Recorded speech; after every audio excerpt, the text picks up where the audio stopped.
शायर, रागी, नाविल निगार, हिदायतकार ऐं सभिनी जो तत्व हिकु सूफ़ी बेदिल मसूर। बेदिल मसूर जी सुञाणप जा केतिरा ई हवाला जिन मां कुझु मूं ॿुधाया ऐं कुझु तव्हां अॻ में ई ॼाणींदा हूंदव। बेदिल साईं जी दुआ सां, बेदिल कादर बख़्श बेदिल, उनजी दुआ सां, उनजी नाले जी निस्बत सां शिकागो में हिकु नंढो विंगर ॼाओ वॾो थियो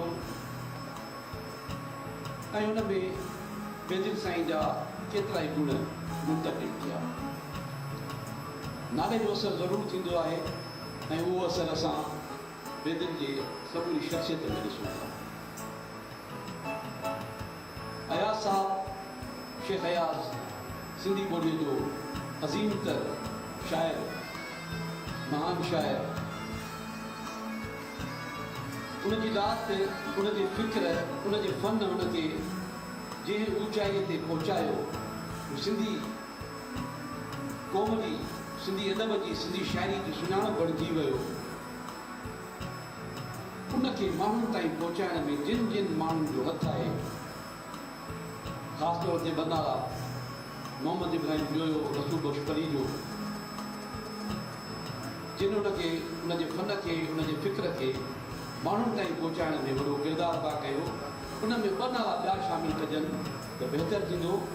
उहे आहिनि ज़रीना बलोच, जी ज़रीना बलोच ऐं बेदिल मसूर, जिन शेख अयाज़ जी शाइरीअ खे माण्हुनि ताईं पहुचायो।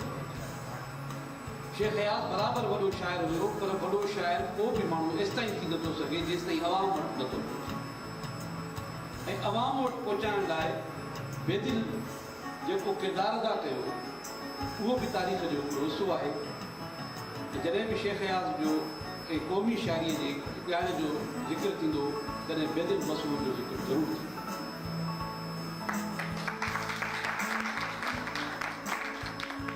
पर ईअं बि न आहे त बेदिल जी सुञाणप सिर्फ़ु क़ौमी शाइरीअ खे ॻाइण आहे। असल में थींदो ईअं आहे त घणा ई असां वटि फ़नकार, शाइर, तख़लीक़कार के हिकिड़ीअ सुञाणप सां सुञाता वेंदा आहिनि त भई पुराणी। पर बेदिल जो इहो बि कमाल आहे त साॻे ई वक़्त ते हुन क़ौमी शाइरी ॻाई आहे, साॻे ई वक़्त ते हुन सिंध जी तमामु क्लासिकल रोमानी शाइरी बि ॻाई आहे ऐं ॿिन्ही सां इंसाफ़ कयो आहे। इहा वॾी ॻाल्हि आहे। मुंहिंजे ख़्याल में वक़्तु घणो थी वियो आहे ऐं बहितरु थींदो त असां इन ॻाल्हाइण जे खां बि वधीक हिकिड़ो कलाम वधीक ॿुधी वठंदासीं बेदिल साईं खां। हीउ प्रोग्राम असांजे दोस्तनि हमेशह रहंदो। गुज़िरियल सालनि खां हुनजी रिवायत रही आहे, केतिरनि सालनि खां, त हू गॾिजी करे बेदिल जा आशिक़ आहिनि, बेदिल जा दोस्त आहिनि, बेदिल सां प्यारु कनि था ऐं इन बहाने सां सिंधी राग सां प्यारु कनि था। ज़ाहिद मंगी ऐं रियाज़ मंगी, ॿ भाइर, ॿ दोस्त, जेके बेदिल जे हवाले सां हीअ महफ़िल बचाईंदा रहिया आहिनि ऐं अॼु बि उन्हनि जे करे ई असां हिते इकठा थिया आहियूं।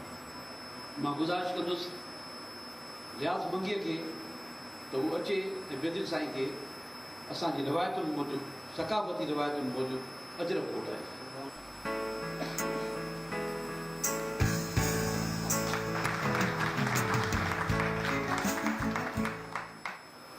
अमूमन थींदो ईअं आहे त पोरेत खे उनजे कम खां पोइ उजूरो मिलंदो आहे। असांजे दोस्तनि पंहिंजे साईंअ खे, पंहिंजे दोस्त खे ऐं सिंध जे नामाया नास रागीअ खे मञता ॾियण लाइ, भेटा ॾियण लाइ हिकु शील ठाही आहे। मां गुज़ारिश कंदुसि ज़ाहिद मंगी साहब खे ऐं रियाज़ मंगी साहब खे त बेदिल साईं जे परफॉर्म करण खां अॻु में इहा शील हुननि जे हवाले कई वञे। ही हिकिड़ो नंढड़ी भेटा आहे, नंढड़ी सूखड़ी आहे, नंढड़ी मंच आहे।